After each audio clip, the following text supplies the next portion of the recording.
প্রিয় বন্ধুরা সকলকে স্বাগতম জানাচ্ছি আজকের ব্লগে। আমরা এই মুহূর্তে আসছি নোয়াখালীতে একদম ভাইরাল একটি পর্যটন এলাকা, এটার নাম হচ্ছে দুলালের খেবা। তো দীর্ঘদিন যাবৎ ফেসবুকে এই জায়গাটা নিয়ে আসলে অনেক লেখালেখি, অনেক ভিডিও কন্টেন্ট আমরা দেখতেছি। আজকে আমরা সরাসরি চলে আসলাম এই দুলালের খেবা। দুলালের খেবাটা কেমন, কি অবস্থা, জমে কখন, সেই বিষয়টা নিয়ে আজকে আমরা আপনাদেরকে রিভিউ দিব। তো আপনারা আমাদের সঙ্গে থাকুন। এপাকে দুলালের খেবাতে আপনারা কিভাবে আসবেন সেই বিষয়টাই আমরা লোকেশনটি আপনাদেরকে বলে দেব। জাহিদ ভাই, দুলালের খেবা কীভাবে আসতে হয় সোনাপুর থেকে?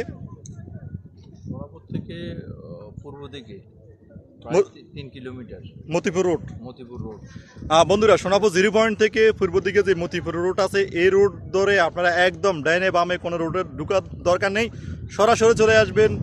একদম 3 কিলো মাথায় আসলে দেখবেন এখানে বড় একটা ব্রিজ আছে। আমি ব্রিজটা আপনাদেরকে দেখানোর চেষ্টা করতেছি একদম সামনে আমার ভিডিওতে। এই ব্রিজটাতে আসলেই আপনি হাতের ডাইনে চলে আসবেন। এটা হচ্ছে দুলালের খেবা। তবে এই জায়গাটি প্রতিদিন বিকেলবেলা একটু ভালো জমে।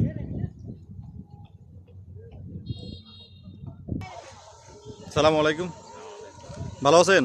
এই আছে। আপনাদের সাথে একটু কথা বলি। বলেন। আপনার বাসা কোন জায়গায়? আমার বাসা এই জায়গায়, এখানে? এবারে এসে এই জায়গাটার নাম কি? দুলালের খেবা। এই নামে পরিচিত, পার্ক, হ্যাঁ। ভাইরাল জায়গা দুলালের খেবা, মিনি পার্ক। Mini park. এই জায়গাটার নাম দুলালের খেবা কেন রাখা হয়েছে, এটা কি একটু বলতে পারবেন? এই জায়গাটা দুলালের খেবা রাখছে। এই জায়গা আগে মেম্বার মেম্বার প্রার্থী আছে, তিনবার করে মেম্বার হয়েছে। আচ্ছা আচ্ছা। তাই এই জন্য ওই ব্রিজ এটা করছে যে এর নামের উপরে। ওই এই ব্রিজটার নামের উপরেই দুলালের ব্রিজ। ও, ওনার নামের উপরে। এই কারণ তাহলে দুলাল ভাই এখানে মেম্বার ছিল, জি। ওই ওই সুবাদে আসলে এই এলাকাটা পরিচিতি। হ্যাঁ হ্যাঁ। এখানে লোকজন কখন আসে? লোকজন আসে ধরেন বিকাল 2টা 2:30টার থেকে ধরে ভরপুর ভিড় হয়। আচ্ছা আচ্ছা, ঠিক আছে, থ্যাংক ইউ।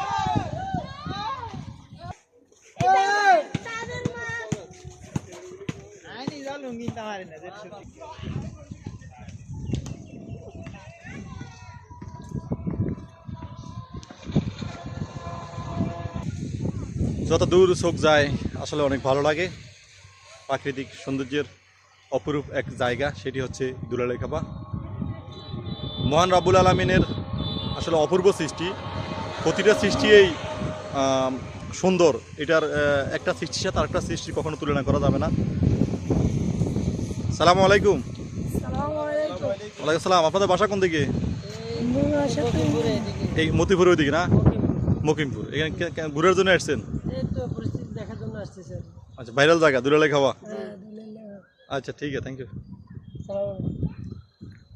আমরা যে কথা বলার জন্য চেষ্টা করলাম সেটি হচ্ছে মহান সৃষ্টিকর্তার যে আসলে অপরূপ সৃষ্টিগুলো, এগুলো তার একটা তুলনা করা যায় না।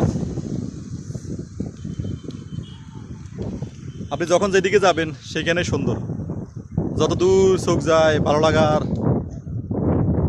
মতোই আপনারা এখানে ঘুরতে আসতে পারেন। নোয়াখালীতে ভাইরাল একটি স্পট, আসলে অত্যন্ত সুন্দর। ভাইয়ের বাসা কোন জায়গায় আপনার? আপনার বাসা কোন জায়গায়? লালপুর। ও, লালপুরে। কিন্তু ঘুরার জন্য আসছেন? হ্যাঁ ঘুরার জন্য আসছেন? হ্যাঁ, ওখানে একটু আচ্ছা, ঠিক আছে। কন্টেন্ট তৈরি করেন। হ্যাঁ,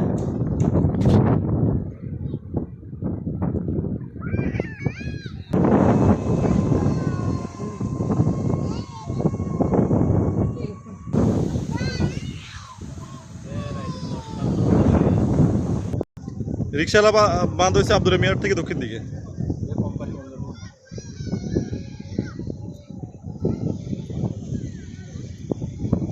আজকের ওয়েদারটা একটু খারাপ, সকাল থেকে বৃষ্টি ভেজা সময়।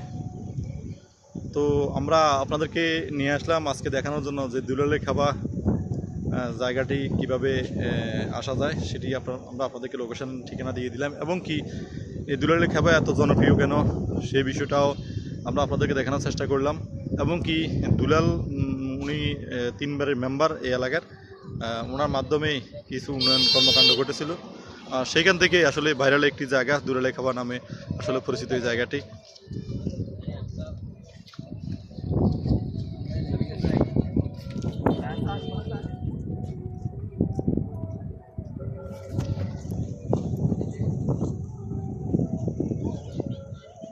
যতদূর চোখ যায় প্রাকৃতিক আসলে সুন্দর অপরূপ এক দৃশ্যপট দেখতে ভালো লাগে। এটি হচ্ছে বেয়াল, এটা দিয়েই এখানে মাছ ধরে থাকে। গ্রামগঞ্জে সব জায়গায় আসলে একসময় এই বেয়ালগুলো ছিল, এখন পরিমাণগুলো কমে গেছে।